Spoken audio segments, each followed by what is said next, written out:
नमस्कार जुर्गे हमारे Facebook live पे। और आज का जो चर्चा का विषय है, जो कल रात को पारित हुई थी वक्फ बोर्ड का जो बिल नया जो पेश हुआ है, पारित हुआ है संसद के अंदर में, उसी पर आज विशेष रूप से चर्चा मैं आपको करना चाहता हूं आप लोगों से। और आप लोग जितना हो सके शेयर भी करें, कमेंट भी करें, अपने अपने विचार रख सकते हैं इसमें। कि चूंकि संसद जो हमारे द्वारा, हमारे देश में जो भी सांसद है चुने गए, 3 घंटे लाइन में खड़े होकर के हाथ में आधार कार्ड, वोटर कार्ड लेकर के जिन सांसदों को हम लोगों ने चुना, वो सांसद लोग जाकर के आपके ये विवादित, ये जो बोर्ड था, विवादित इसको कहेंगे, जो पहले का जो बना हुआ था, इस पर बहुत से जगह पर हल्ले हुए, आरोप भी लगे, जमीन कब्जा भी करता था,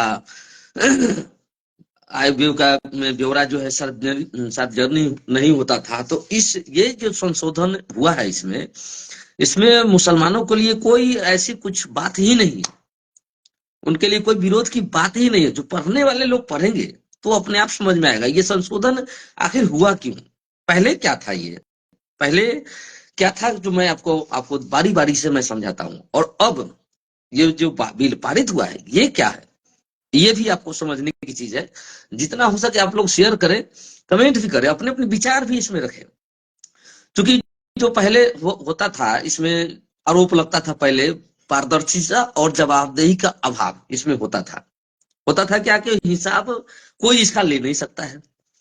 उसमें पहले वोट के नाम पर, धर्म के नाम पर पहले तो जमीनों पर अवैध कब्जा भी किए जाते थे। जरूरी नहीं कि उसमें हिंदू पक्ष में ही प्रताड़ित होता था, ऐसा नहीं है, उसमें मुस्लिम पक्ष भी इस वक्फ बोर्ड से प्रताड़ित होता था। ये है, ये होता था ये इसमें। तो अपनी संपत्ति और व्यय का सार्वजनिक ब्यौरा नहीं देते थे। कई राज्यों में वक्फ रिपोर्ट गायब या अधूरी है, इसमें ये लिखता है, ये रिपोर्ट में जो इसमें सरकारों को, जो अभी नई सरकार को इसमें बदलाव करने का जो मौका हुआ, मिला है इसको। और इस मैटर में कितने बार कितने मैटर केस में गए, कोर्ट में गए, बहुत सही सा मंदिर का भी मामला था जो बख्तूर अपनी संपत्ति घोषित कर चुका था, फिर कोर्ट में गया, कोर्ट में जाकर उसको हार हुई, बाहर होना पड़ा उसको। तो क्योंकि एक्ट 1995 के तहत बोर्डों के पास अधिकार है, जिन लेकिन वादों का निपटारा धीमा है। अयोध्या राम मंदिर बाबरी मस्जिद विवाद में वक्फ बोर्ड का एक पक्ष था, वो भी एक पक्ष था, उस समय भी था। अभी बहुत से ऐसे मेरे पास में ये इसके रिपोर्ट है। भारत में वक्फ संपत्तियों का प्रशासन वर्तमान में एक वक्फ अधिनियम 1995 में से शासित है। इसे केंद्र सरकार की ओर से अधिनियमित और विनियमित किया जाता है। यह प्रणाली बेहतर प्रबंधन और मुद्दों के तेज समाधान की सुनिश्चित करती है। पिछले कुछ वर्षों में कानूनी बदलावों के वक्त प्रशासन को अधिक पारदर्शी, कुशल और जवाबदेह बना दिया। इसके मुख्य प्रशासनिक निकाय है, अभी जो नया बना है उसमें जो बनाया गया है। तो पहले था जो उसका हिसाब बारी आप ले नहीं सकते थे, वो आपका हिसाब बारी वो पोर्टल पर अपना लोड करता नहीं था। पहले पहले जो कानून था उसके देखिए इसमें होता था क्या, पहले आपको पढ़ के मैं बताता हूँ। वक्फ एक्ट 1995 की धारा 4, ये इसमें धारा लिखा हुआ है कि तब बोर्ड को यह अधिकार है कि वह किसी भी संपत्ति को वक्फ घोषित कर दे अगर आपके पास ऐतिहासिक दस्तावेज है। हालांकि अगर कोई व्यक्ति या संस्था इस दावे को चुनौती देती तो वक्फ ट्रिब्यूनल या अदालतें ही फैसला करती। उसका ट्रिब्यूनल है वक्त का, तो उसमें अगर आपको नहीं मिलता तो फिर अदालत के शरण में आपको जाना पड़ता था, तो उसको फैसला अदालत करती थी। हालांकि वक्फ बोर्ड का कहना है कि वो केवल उन्हीं जमीन पर अधिकार जताते जो कानूनी रूप से वक्फ दान पत्र या ऐतिहासिक रिकॉर्ड में दर्ज है। इसमें राजनीतिकरण और सांप्रदायिक दुरुपयोग भी होता था। कुछ राज्यों में वक्फ बोर्ड को सियासी हथियार के रूप में इस्तेमाल करते थे। अब जोड़ लीजिए कौन कौन लोग सियासी इस्तेमाल करते थे। बड़े बड़े माफिया जो नेता बन के बैठे हुए हैं, विधायक बन के बैठे हुए हैं, सांसद बन के कितने विधायक हैं, सांसद है जो दागी है, जिनके ऊपर बलात्कार है, चाहे लूट का। अभी सुप्रीम कोर्ट ने ही माना है कि जो भी सांसद है दागी है, उनका ब्यौरा उपलब्ध कराएं, किनके ऊपर कितना केस है, दर्ज है। तो वैसे भी आप लोगों को भी जानकारी होगा कि वैसे जो पढ़े लिखे लोग हैं, अच्छे लोग हैं, चुनावों में जाना नहीं चाहते हैं। ज्यादातर उसमें गुंडा मवाली, माफिया, ये लोग जाते हैं, जो पढ़े लिखे, कम पढ़े लिखे भी होते हैं। क्योंकि चुनाव में ये प्रक्रिया नहीं अपनाई जाती है कि जो चुनाव में नामांकन पत्र भरता है, हाँ जी, बबलू कुमार कहाँ है, सुधांशु कुमार है बिलनपुर, धन्यवाद भाई, आप जुड़े हैं और जुड़े रहे और शेयर भी करें। तो कोई ऐसे भी बहुत से आरोप लगे हैं पहले से कि अभी भी जो चुनाव में खड़े होते, चुनाव का समय आता है तो नामांकन पत्र जो भरने जाते हैं चुनाव में, जो जनप्रतिनिधि हैं वहां अपनी सर्टिफिकेट लगाते हैं कुछ और प्रचार करते हैं कुछ और का। क्योंकि कोई 5वां पास है, कोई 8वां पास है, कोई अंगूठा छाप भी है, और चुनाव में नामांकन पत्र भरता है वहां 5वां पास, वहां अपना सर्टिफिकेट लगाता है और प्रचार क्या करता है, शिक्षित और कर्मठ उम्मीदवार। इस पर जो रोक लगनी चाहिए थी, जो जिले के जो डीएम साहब होते हैं, जो चुनाव अधिकारी होते हैं जिले के अंदर में, उनको यह चीज को समझाना पड़ेगा कि भैया आपने यहाँ सर्टिफिकेट में लिखा है 5वां पास हो या अंगूठा छाप हो, यहाँ लिखता क्या है, साक्षर और शिक्षित। उसमें यह भी जोड़ा है, साक्षर लिख दो भाई। साक्षर मतलब क्या है, लिखना पढ़ना जानता हो, मतलब आप अपने हाथ से लिख सकते हैं, लेकिन उसको शिक्षित नहीं कर सकते हैं। साक्षर और शिक्षित दो अलग अलग भाषा है, दो अलग अलग चीज है, जो दो अलग अलग मतलब है, लेकिन लोग इस चीज को समझते नहीं है, साक्षर लिखते हैं। लेकिन वही लोग जो हाँ साक्षर लिखेंगे चुनाव के समय नामांकन पत्र में, वो पोस्टरों में, माइक में जो प्रचार होता है लाउड स्पीकर के द्वारा जिस नेताओं का, उसमें शिक्षित और कर्मठ उम्मीदवार, समाज सेवी, यह भी उसमें कहा जाता है।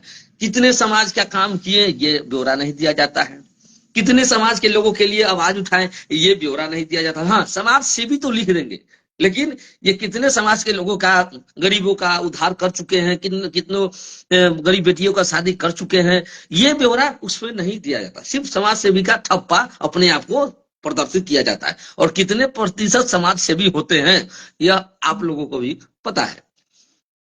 अब इसमें होता क्या है, राजनीतिक और सांप्रदायिक दुरुपयोग, कुछ आरोप कुछ राज्यों में लगा, कुछ राज्यों में वक्फ बोर्डों के सियासी हथियार के रूप में इस्तेमाल किया जाता है, जहां नियुक्तियां योग्यता के बजाय राजनीतिक संबंधों से होती है। तेलंगाना और पश्चिम बंगाल में वक्फ बोर्ड चेयरमैन के पद राजनीतिक नियुक्ति को के आरोप, वक्फ संपत्तियों में से होने वाले आय का उपयोग चुनावी प्रचार करने के दावे हैं। ये मैं नहीं कर रहा, ये यहाँ पर, ये इस गूगल से मैंने निकाला है, उसमें लिखा हुआ है। धार्मिक भेदभाव के आरोप, इसमें भी ये भी लिखता है आरोप, वक्फ बोर्ड गैर मुस्लिम द्वारा संपत्ति को मुस्लिम संपत्ति घोषित कर देते हैं, जिससे विवाद पैदा होते हैं, जिसकी हौज खास जमीन 2016 में भारत में आम धारणा है कि वक्फ बोर्ड किसी जमीन का पर कब्जा कर लेता है तो उसे अपना अपना बता देता है। ऐसे मामले में देश में हर जगह है, आखिर इसके पीछे की वजह क्या है, क्या वाकई इसके लिए कोई उसे कोई कानून का भी साथ मिला हुआ है। भारत में वक्फ संपत्तियों को लेकर के आरोप अक्सर लगता है कि वक्फ बोर्ड गैर मुस्लिम या अन्य लोगों के जमीन पर अवैध कब्जा करता है। कुछ मामले वक्फ बोर्ड सदियों पुराने दान पत्रों, वक्फ डील के आधार पर जमीनों पर दावा करता है, जिसकी वैधता संदिग्ध हो जा सकती है। आंध्र प्रदेश में कुछ हिंदू मंदिरों की जमीन को वक्फ रजिस्टर में दर्ज कर लिया गया, बाद में अदालत में चुनौती दी गई। हालांकि वक्फ बोर्ड का कहना है कि वो केवल उन्हीं जमीन पर अधिकार जताते हैं जो कानूनी रूप से दान पत्रों ऐतिहासिक रिकॉर्ड में दर्ज है। आलोचकों का कहना है कि वक्फ बोर्ड अक्सर जमीन की पुरानी रजिस्ट्री का फायदा उठाकर दावे करता है, ताकि जबकि वास्तविक समिति किसी और के पास होता है। अब कल रात को पास तो हो गया संसद में, और ज्यादातर विपक्षी पार्टियों ने इसका विरोध किया, सभी पार्टियों ने।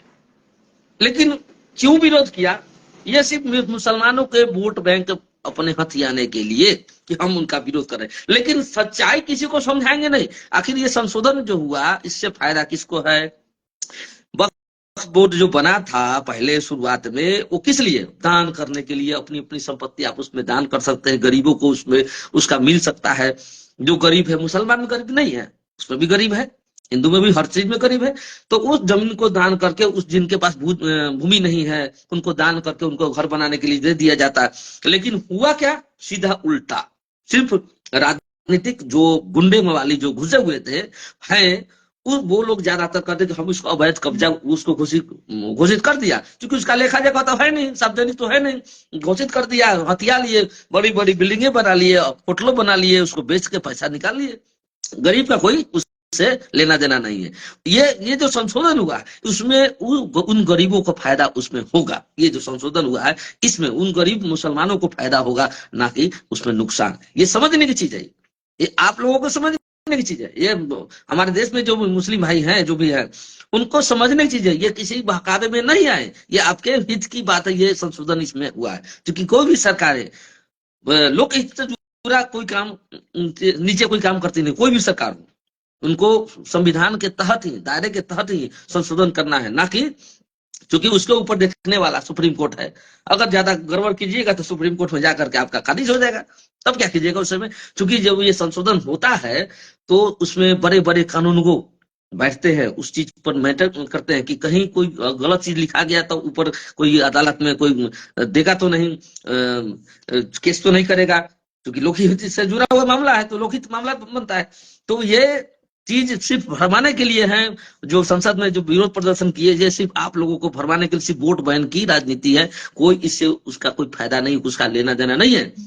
क्योंकि इसमें लिखता है, इसमें संशोधन में है, मेरे पास भी है संशोधन का कागज, वो इसमें क्यों हुआ, क्या इसमें होने वाला है, किनको इसमें फायदा होने वाला है। देखिए, बक्स जमीनों पर अवैध कब्जा, और देश भर में 50,000 से ज्यादा बक्स संपत्ति अवैध रूप से कब्जाधारियों, निजी बिल्डरों या सरकारी एजेंसियों के कब्जे में है। निजी बिल्डरों, बिल्डर भी इसमें शामिल है, जिसको बोलते हैं भू माफिया, शामिल है। कर्नाटक में 2023 में के रिपोर्ट के अनुसार बेंगलुरु के 90% बक्स जमीन अवैध कब्जे में है। हैदराबाद के ऐतिहासिक मक्का मस्जिद परिसर की दुकानों पर गैस लोगों का कब्जा है।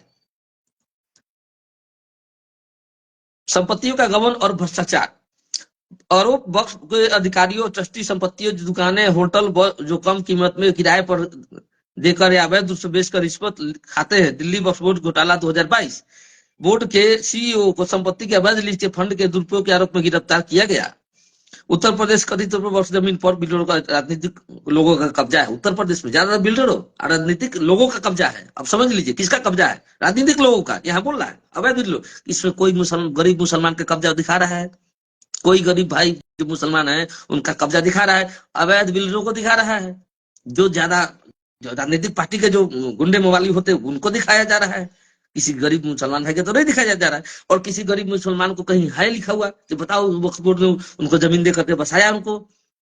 ये सब राजनीतिक, सिर्फ अगर विरोध हो रहा है लोकसभा में, या जिसने भी विरोध किया है, या कोई वोट बैंक की राजनीतिक है, कोई से गरीब मुसलमानों का कोई फायदा नहीं है, समझ लीजिए।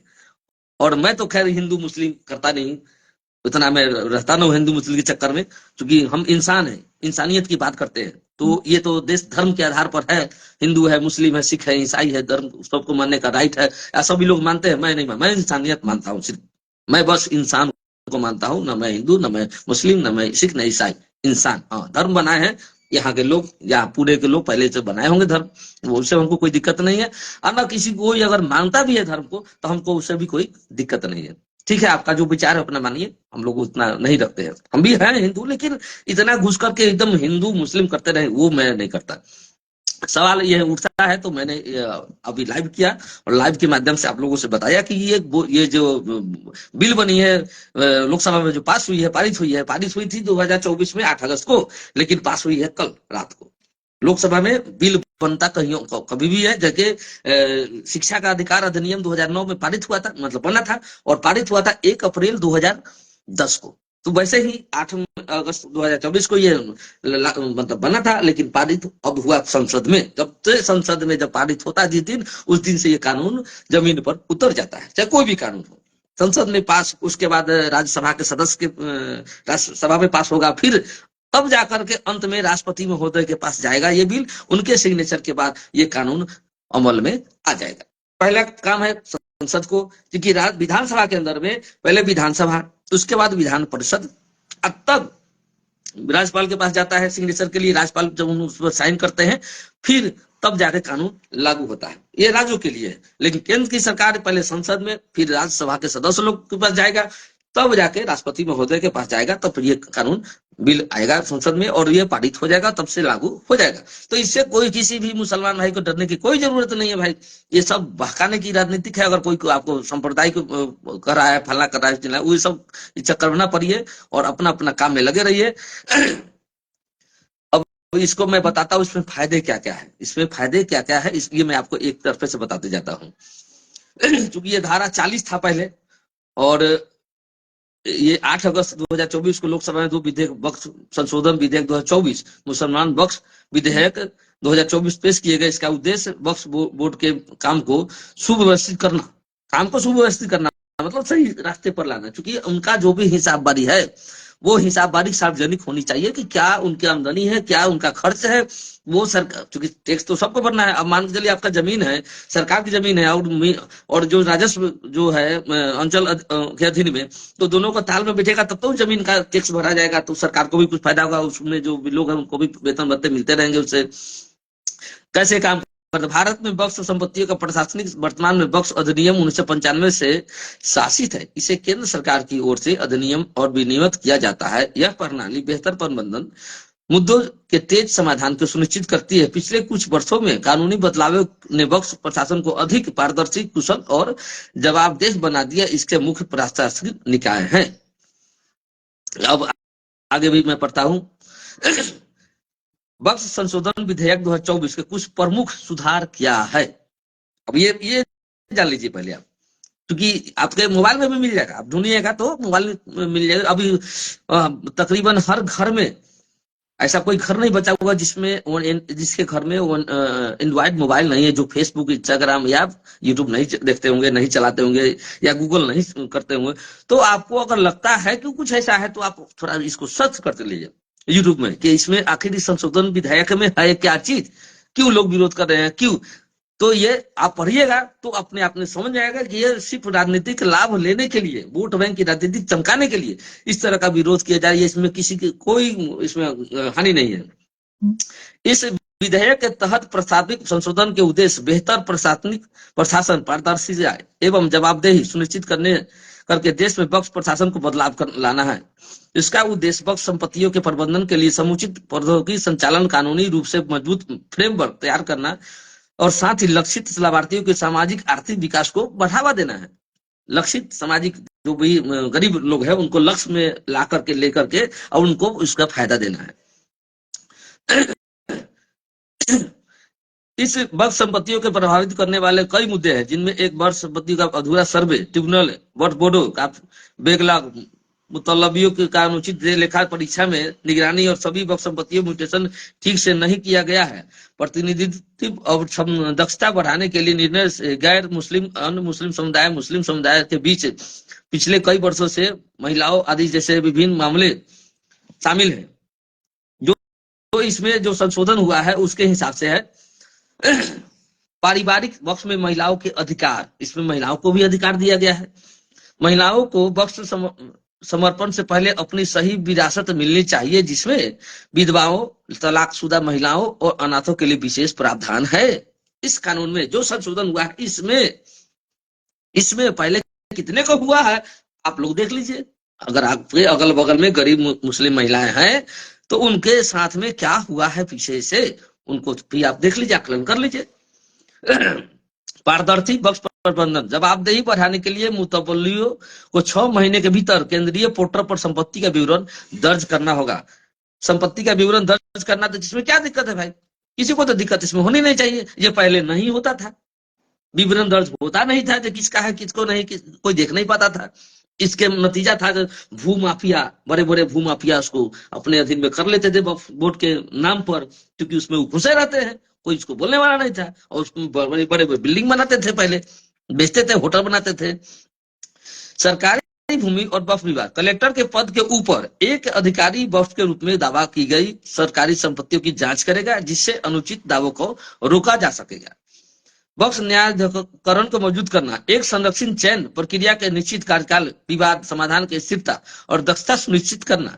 गैर मुस्लिम प्रतिनिधि समावेशी सुनिश्चित करने के लिए केंद्रीय राज्य वक्फ में बोर्डों में 2 गैर मुस्लिम सदस्यों को शामिल किया जाएगा। इस संशोधन में इतना। और वक्फ संपत्ति पर अपरिवर्तनीय, एक बार वक्फ हमेशा वक्फ के सिद्धांतों के विवाद को जन्म लिया है, जैसे कि बेट द्वारका के द्वीपों पर दावे, जिन्हें अदालतों ने भी उलझन भरा माना है। मतलब जो द्वारका है, द्वीप जो है समुद्री इलाका है, उस पर भी वक्फ ने दावा किया था बीच में, जिसमें अदालत भी उलझन में माना था इसको।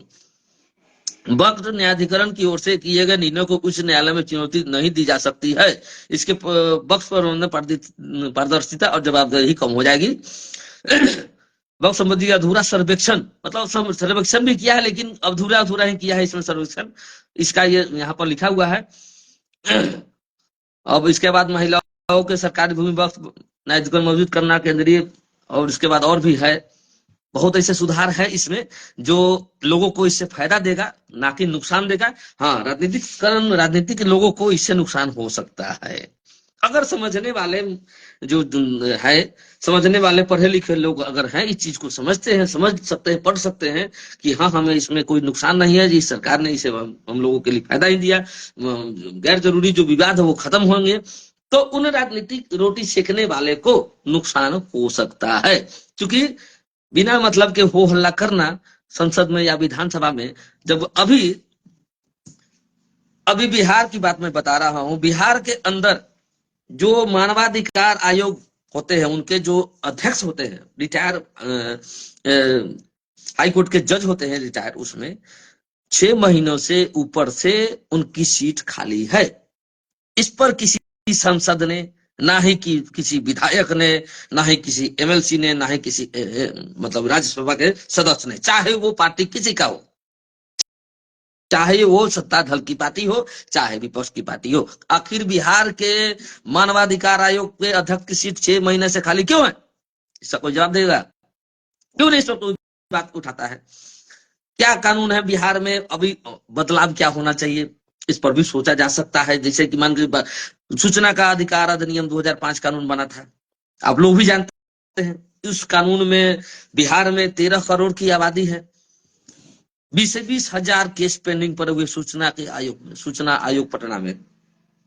वहां आयोग में जज की सीट पर बहुत दिन से खाली था, अभी एक आध सीट फिर भरी गई है, फिर भी बहुत बेगलग, इस पर कोई बोलता नहीं है। कानून बना था 2005 में, उसमें जुर्माने की राशि थी 25,000 रुपए 2005 में। अभी क्या है 2025, कितना बरस हो गया। 2005 में सूचना में कानून में जो 25,000 का जुर्माना था, उस समय वेतन भी सूचना जो अधिकारी होते थे, शिक्षक हो चाहे थाना प्रभारी हो, उनका वेतन भी तकरीबन उतना ही था, 25,000। अभी का वेतन हो गया तकरीबन 1,00,000 हुआ ना। तो उस जुर्माने की राशि को बढ़ाना चाहिए ना, इस पर संशोधन होना चाहिए था ना संसद के अंदर में। तो इस पर किसी सांसद ने अभी तक कोई सवाल क्यों नहीं उठाया? क्योंकि सूचना का अधिकार कानून जब बना है तो बहुत से राजनीतिक पार्टी, सारे एक तरह से समझिए सारे राजनीतिक पार्टी इससे नाखुश है, इस कानून से। इसीलिए कर रहा हूं, इस कानून से नाखुश है। इसमें क्या बदलाव होना चाहिए था? एक एज ए मैं एक आम नागरिक, मैं कोई संसद नहीं हूं, ना कोई मैं विधानसभा में विधायक हूं, ना मैं एमएलसी हूं, ना कोई मैं गांव का जनप्रतिनिधि हूं, ना मुखिया, ना पंचायत समिति, ना वार्ड में, एक आम नागरिक। जो ये मेरा सवाल उन सभी सांसदों से है, उन सभी जनप्रतिनिधियों से है जो संसद में 76 बार या उससे ज्यादा बार कानून का संशोधन हुआ, तो इस पर संशोधन क्यों नहीं हो रहा है? जो 25,000 का जुर्माना की राशि जो थी, अभी 1,00,000 क्यों नहीं हो रही है? उस पर बढ़ाते क्यों नहीं है? और दूसरी बात, एक और चीज इसमें कि उसमें लिखा होना चाहिए जो सूचना मांगने वाला है, वो जुर्माने की राशि सूचना मांगने वाले को मिलनी चाहिए। क्योंकि फीस देकर कोई रकम जब ली जाती है, चुकाई जाती है, फिर तो वो उपभोक्ता की श्रेणी में आता है।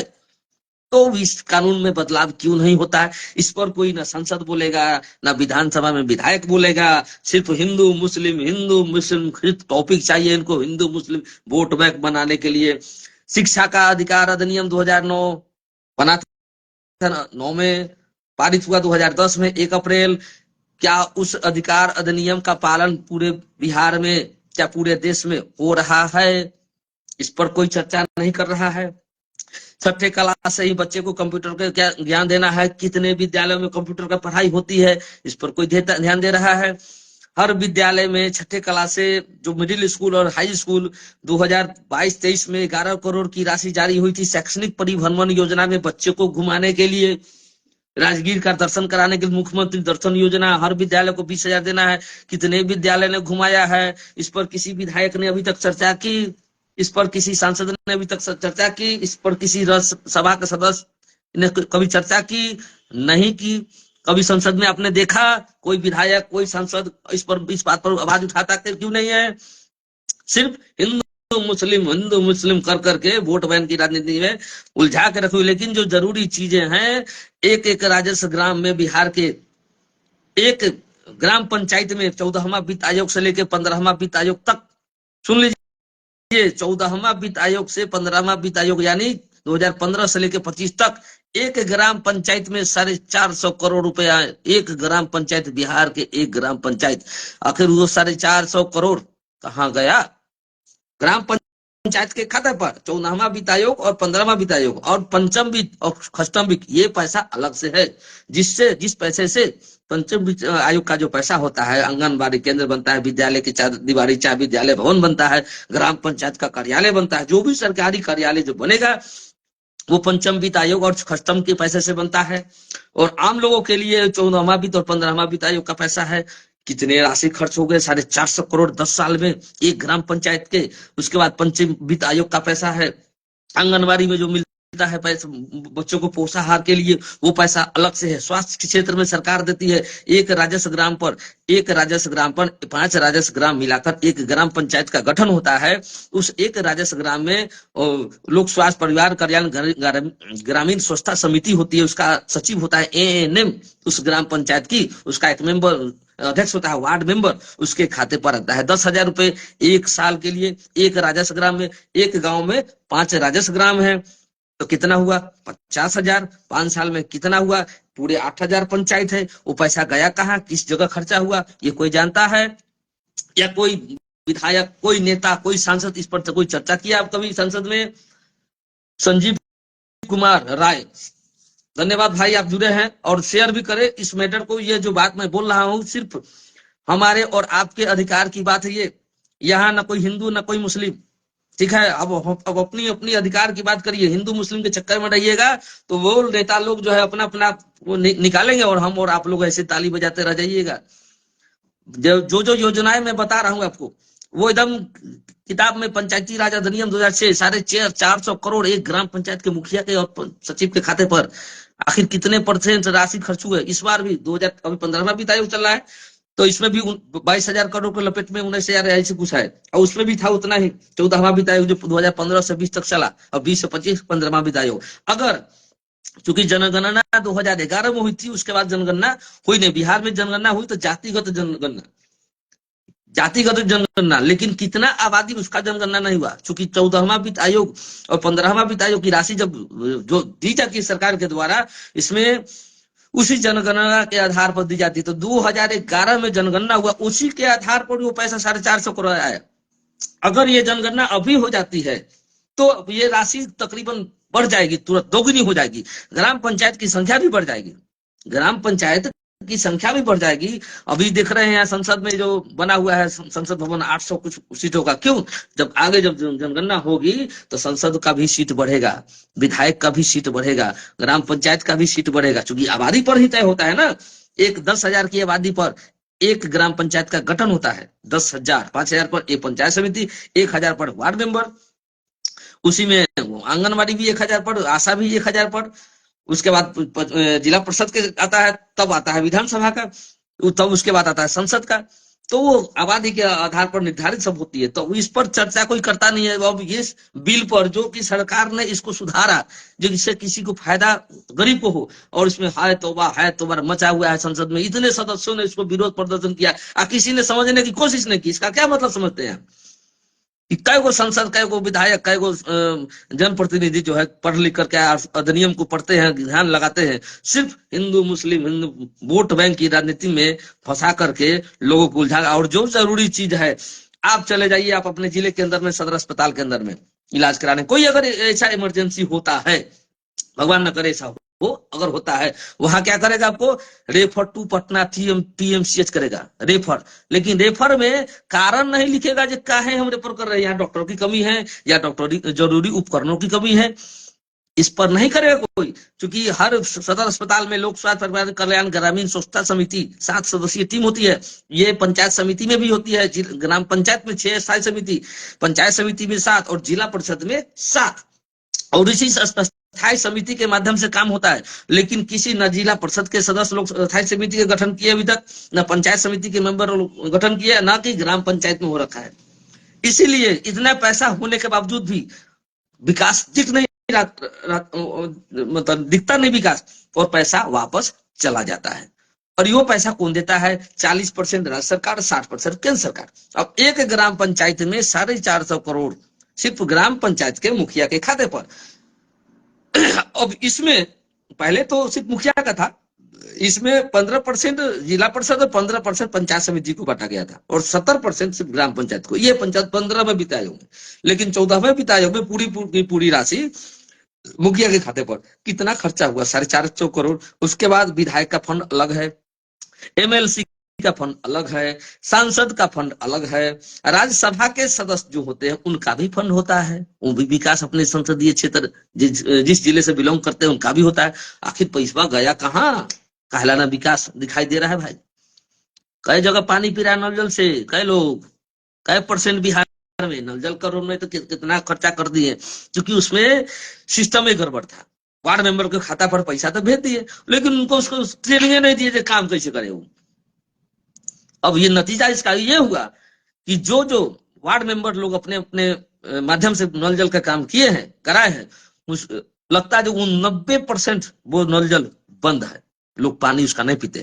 क्योंकि कोई भी अधिकारी कोई बता दे, चाहे बीडीओ चाहे कोई भी प्रखंड पंचायत राज पदाधिकारी बता दे, नल जल का पानी का जो जांच होता है, वहां से जहां बोर्डिंग से निकलता है पानी ना, उसको जांच करते हैं।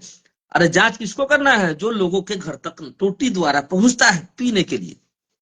हम जो पानी पिएंगे उसकी ना जांच करेंगे कि बोर्डिंग पर सब जाता है पीने के लिए, कि पीता है जहां पर टूटी लगा है तहां। कई % लोग कमेंट करिए इसमें, कई % लोग नल जल का पानी पीते हैं। अभी ना मतलब के बात पर हो हल्ला मचा रहे हैं। जो जो जरूरी चीज है, शिक्षा पर करना चाहिए था, उस पर कोई बदलाव करेंगे नहीं। अभी मैट्रिक रिजल्ट निकला है, कई गो सरकारी विद्यालय सामने आकर हमारा विद्यालय का बच्चा पढ़ा है, सारा कोचिंग वाला सब हल्ला कर रहा है बैठ के, हमारा विद्यालय हम कोचिंग किए हैं, इसको हम इसको ट्यूशन पढ़ाए हैं। अरे 1 घंटा ट्यूशन पढ़ाए, तू ही पढ़ा लिया सब, बाकी स्कूल वाला सब झाल बजाएगा बैठ के। वो स्कूल में, हाई स्कूल में जो 60,000 70,000 कई हजार वेतन उठाता है मास्टर साहब। अभी नया मुद्दा भी आया है, शिक्षकों को ऐच्छिक ट्रांसफर, जिसको घर के नजदीक है उनको ऐच्छिक ट्रांसफर सरकार ने, इस पर भी एक सोच जांच बैठनी चाहिए इस पर। ये आखिर ऐसा हुआ क्यों? ऐच्छिक हमारा गाँव के बकर में बिहार सरकार में खाली शिक्षक के नौकरी में है, सिपाही ना है, पुलिस ना है, दरोगा ना है, थाना प्रभारी ना है, बीडीओ ना है, एसपी ना। वो भी कह दे कि हमारा जिला में हमारा एसपी बनावो भाई, थाना प्रभारी कहे कि हमारा प्रखंड में हमारा थाना बनावो, थाना प्रभारी। तो मास्टर साहब के खाली मतलब घर में हमारा अगल बगल में चाहिए। पत्नी का तबियत खराब है तो बीबी की तबियत खराब है तो फलाना का चीज, मतलब पहले कोई था खराब नहीं था, लेकिन ट्रांसफर वाला जो फॉर्म है उसमें कॉलम में दिया गया है पत्नी की तबियत खराब है फलना। तो भाई कितना विभाग के नौकरी करता है सरकारी के, तबियत घर में खराब ना है तो सब आदमी ऐसी मांगेगा। शिक्षक को ट्रांसफर ऐच्छिक का है, ये जांच का विषय है, ये सोचने का विषय है। बिना मतलब के बात पर संसद में हल्ला, इस सब बात पर चर्चा नहीं कर सकते हैं। और जितना हो सके इस बात को, इस मुद्दे को, इस वीडियो को आप लोग शेयर करें, लाइक करें, कमेंट करें, अपना सवाल भी कर सकते हैं तो मैं आपको उसका जवाब दूंगा। और आज के लिए उतना ही, चलिए धन्यवाद।